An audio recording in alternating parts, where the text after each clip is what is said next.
Hello, I'm Larry Wilson, and welcome to my first Wake Up broadcast for 2004. I would also like to say a special welcome to our new subscribers who have just joined us. Today we're going to start an investigation into the book of Daniel that will take a little while to explain, so please be patient. We're going to investigate the subject of prophetic timing. This is a complex subject that requires some explanation. You have heard it said many times, with God, timing is everything. And this is particularly true in the apocalyptic prophecies of Daniel and Revelation.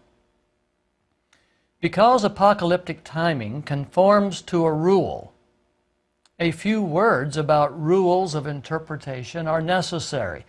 Scholars call rules of interpretation or methods of interpretation hermeneutics.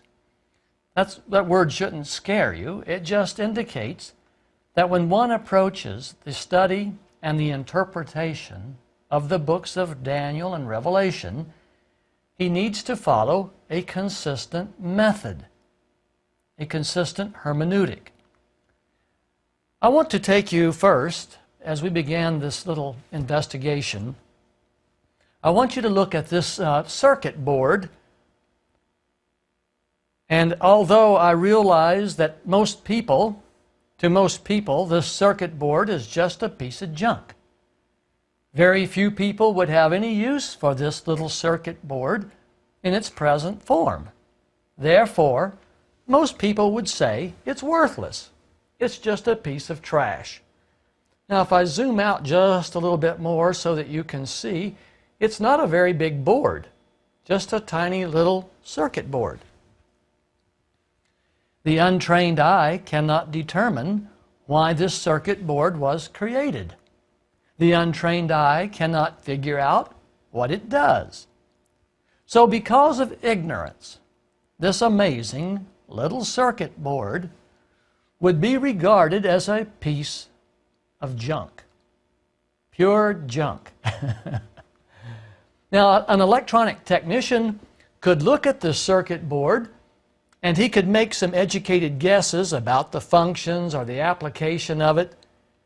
He could reach some conclusion about what it might be useful for, but to fully determine the performance and the functions and the range of input and output voltages required and produced by this circuit board, an electronic engineer is needed.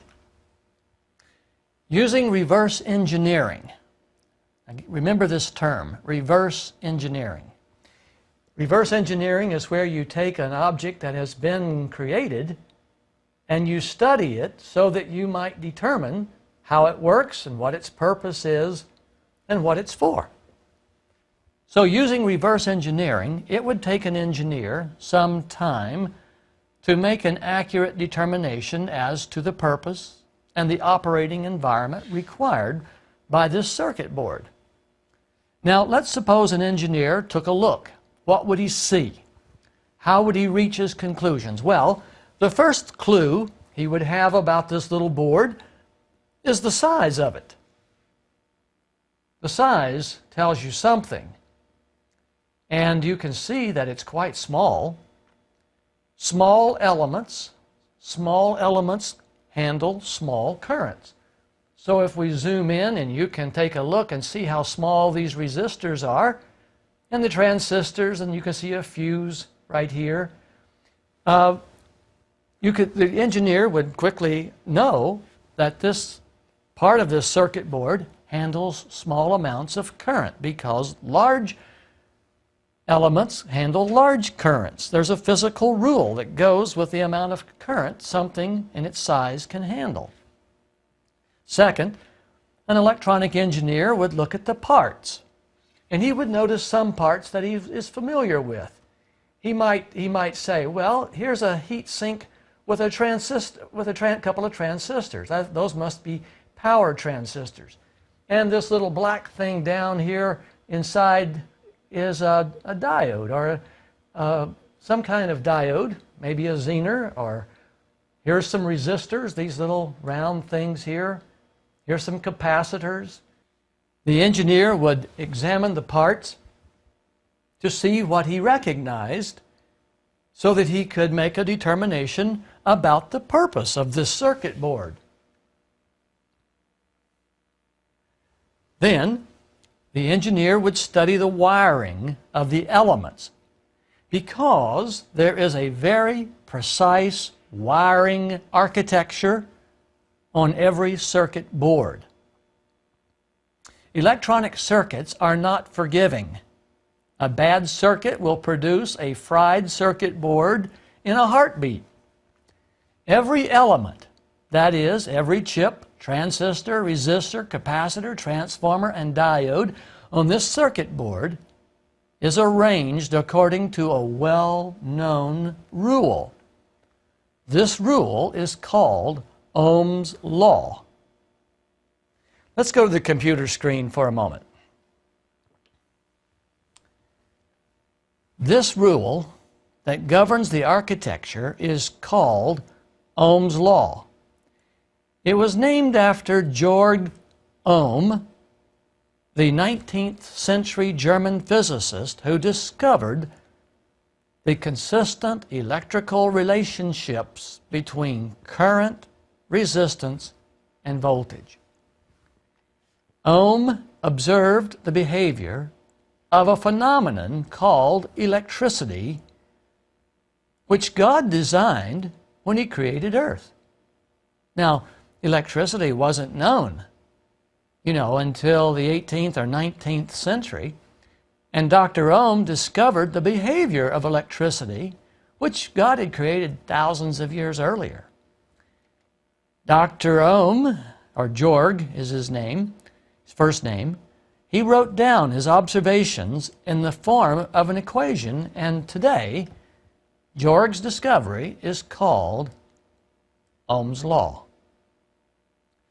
The point here is that an electronic engineer could take this circuit board and with the help of a reference book on IC chips, integrated circuits, and Ohm's law, he could determine the purpose of this little circuit board as well as the operating voltages of this device, because this little board conforms to Ohm's law.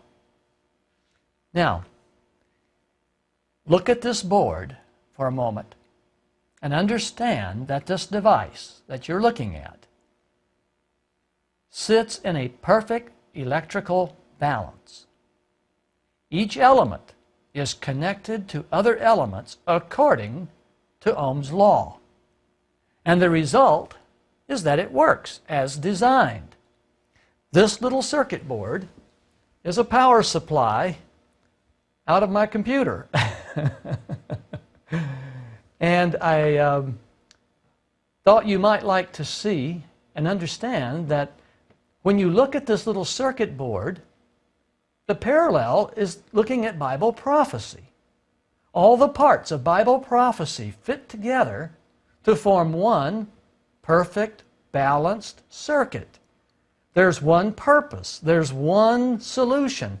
And once you understand the operation of the parts and what each one does, as well as the various components and what they do, then lo and behold, the purpose becomes known.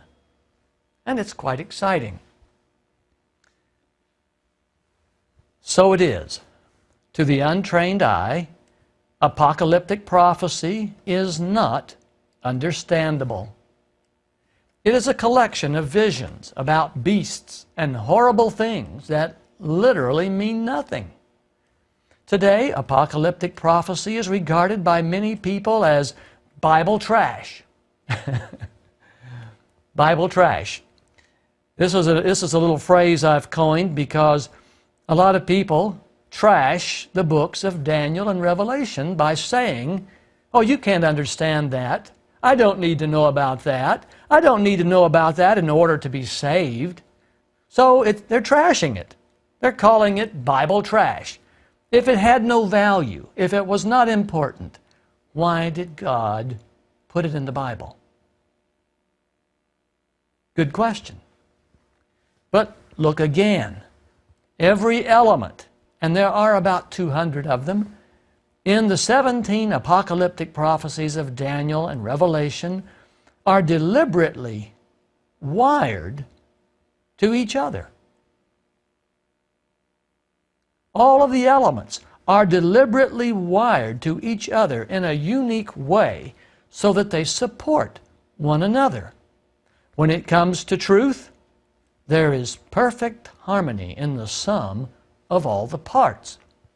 If we apply valid rules of interpretation to Daniel and Revelation, like Ohm's law, if we apply Ohm's law to the little circuit board, we can figure out eventually what the little circuit board is all about and how it works and what it needs. We can figure out what should go to those two wires. We can figure out what belongs with these two wires. And we can understand what the purpose of these wires are. My point here is that if we apply valid rules of interpretation to Daniel and Revelation, we will be able to accurately determine the purpose and the outcome of apocalyptic prophecy without much trouble because the rules dictate the meaning. Wow, what an introduction, huh? See, I want you to understand that when we approach the prophecies of Daniel and Revelation with the right tools, actually the right rules, the purpose and the meaning of prophecy unfolds like a flower. We get to see what God wants us to know. Rules of interpretation keep us in the straight and narrow path of reaching the intended meaning of prophecy. Without rules, it's a free-for-all. Everybody is free to make Bible prophecy say anything and everything they want it to say. And of course, what happens in those cases where there are no rules, people make up their view of what they want the Bible to say so that it's consistent with what they already believe. See, most people don't have a mechanism that will allow them to say things, the Bible to say things that they don't want to believe. The Bible becomes a book we use to support what we want to believe. Unfortunately, that's the case for most Christians. This is why the rules of interpretation are essential. And if you think that I'm giving you in this series on Daniel just ideas and concepts that Larry Wilson has dreamed up in his head, you've missed the point. You've missed the entire point of what I'm trying to tell you. I'm trying to tell you that there are a set of rules that govern the interpretation of Bible prophecy. And it is your privilege to test these rules and to prove them true or false. Let's review the 4 rules of interpretation that I follow, and I believe they're valid because of the harmony that comes from the sum of all the parts. But let's review them because we're about to get into some very deep water, and if we don't understand the operation of the rules, we will soon end up in water over our heads in no time. If you have a copy of my little Daniel book, and I hope you've been reading and studying this, and if you haven't obtained a copy, I hope you certainly will take advantage of the generous offer. You can get one for just $10. But on page 29 in this little book, I have listed the 4 rules of interpretation that I have found to be valid, that I have found to be true, that I have found to be essential to understanding what Bible prophecy is all about. Now, understand there's 5 types of Bible prophecy, and each type of prophecy has its own set of rules. if you take the rules of apocalyptic prophecy and you merge that with messianic prophecies, you're going to have total confusion on your hands, because each type of prophecy has its own distinct rules. You know, there are rules governing everything that God has made. Whether we are talking about physics, math, biology, music, language, electricity, or prophecy, God follows a consistent architecture in all of His creations so that we can understand something of His creative actions. Music sounds good because it follows certain rules. Math works because it follows rules. How much time did you have to spend learning English grammar? I still struggle with it. The rules of English grammar are complicated, but they're rules. There are rules in biology about the order of life and its functions.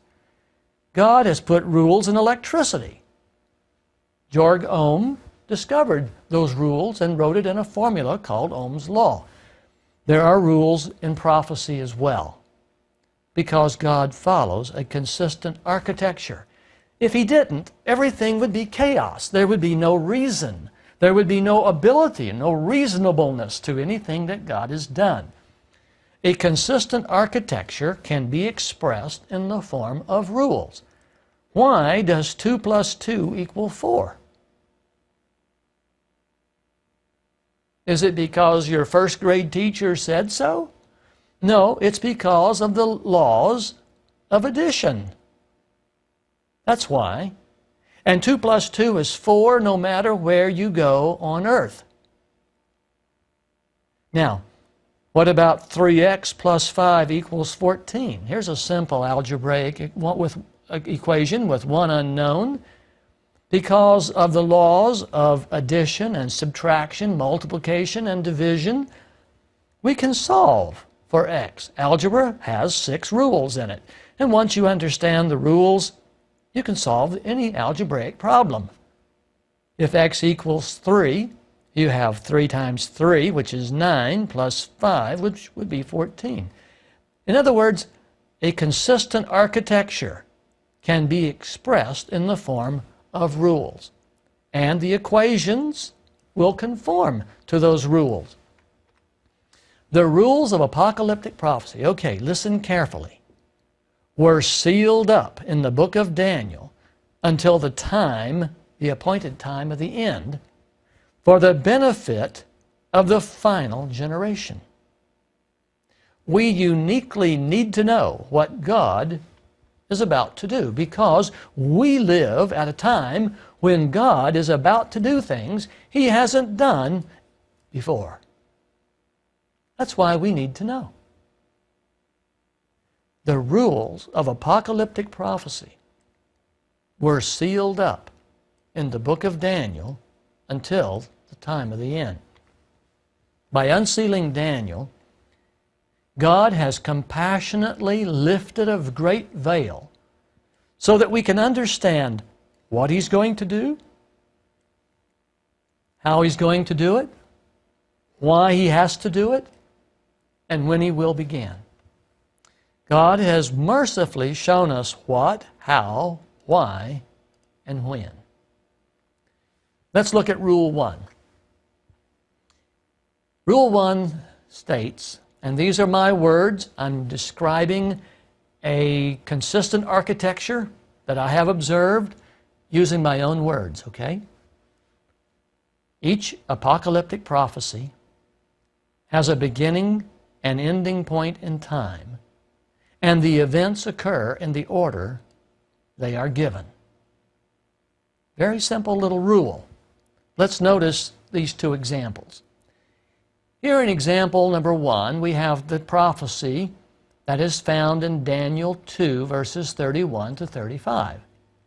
This is the dream of Nebuchadnezzar. Nebuchadnezzar saw a head of gold, and that was followed by a chest of silver. That was followed by thighs of bronze, of brass. That was followed by a kingdom represented by legs of iron. That was followed by feet that were made up of iron and clay. That was followed by toes, 10 toes, made up of iron and clay. And then the seventh kingdom is the great rock, which comes out of the sky and hits the image at its feet and crushes it.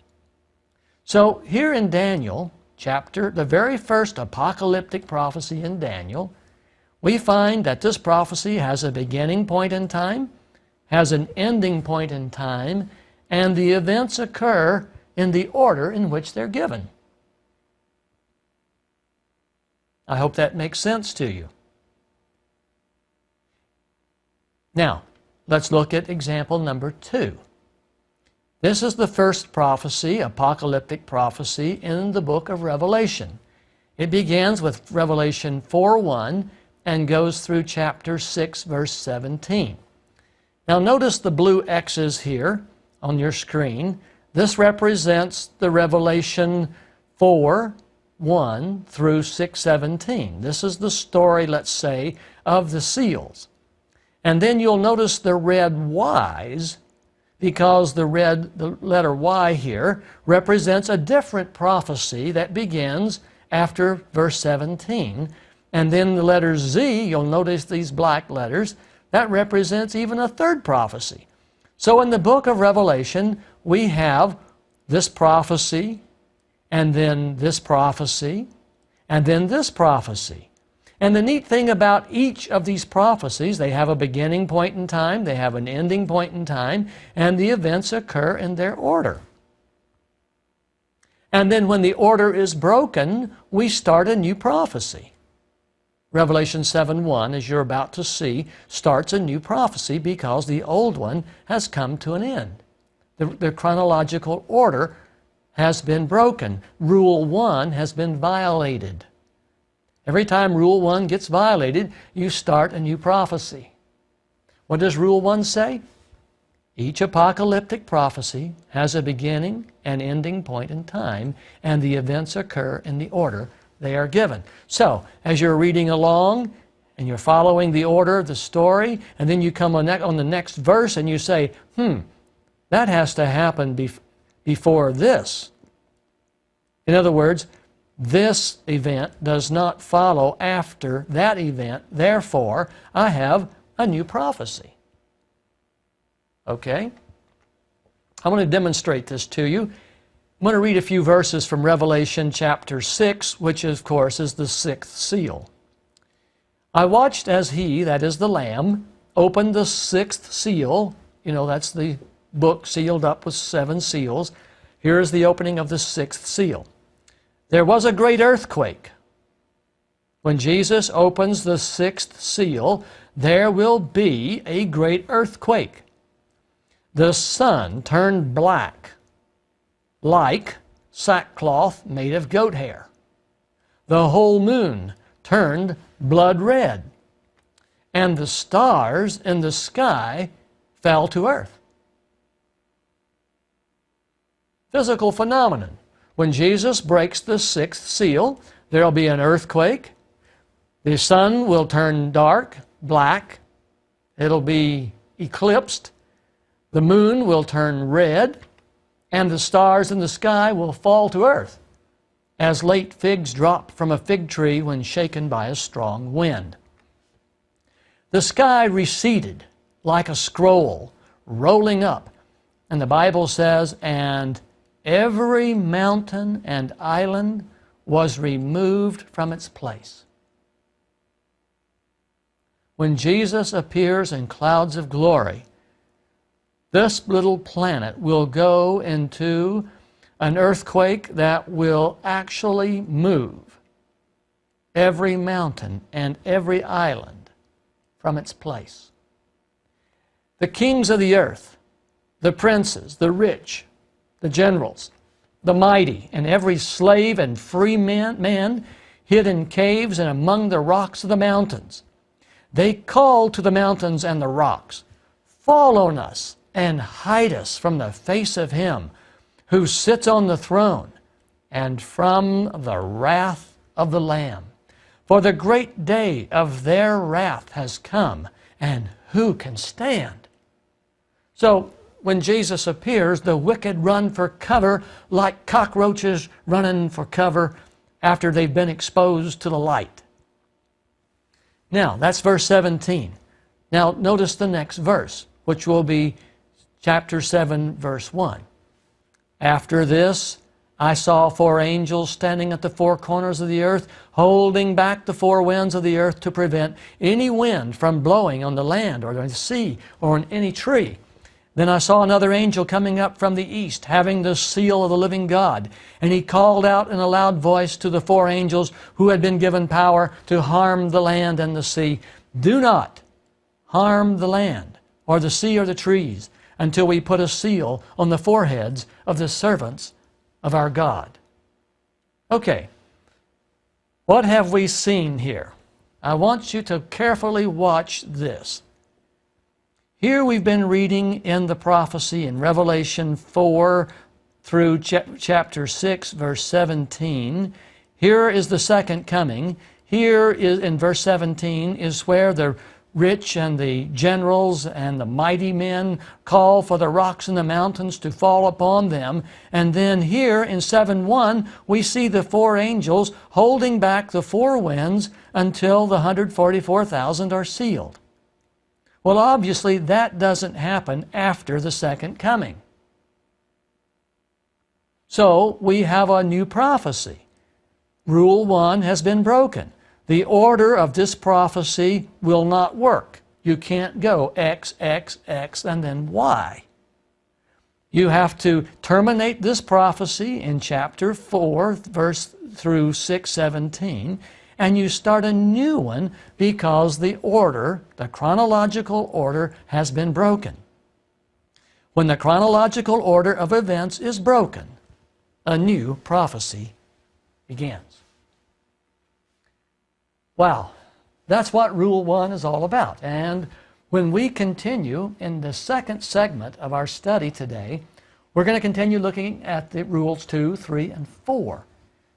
The reason that I want to go back over these rules is that people don't understand the importance of them. They don't understand how essential the rules are for producing the conclusions that we understand, that we should understand. You have to have valid rules of interpretation to get to the intended meaning, or you will never be able to figure out the purpose of apocalyptic prophecy. Without Ohm's law, an engineer could never figure out why this was made the way it is. But with an understanding of Ohm's law, an engineer can take this apart and figure out exactly what it does and what it's for. And the same is true for us in studying Bible prophecy. God has given us His Word, which is like this circuit board, and with the right kind of tools and the right kind of rules, we can take it apart and discover what God wants the final generation to understand. The book of Daniel has been unsealed, and we'll continue with our study in just a moment.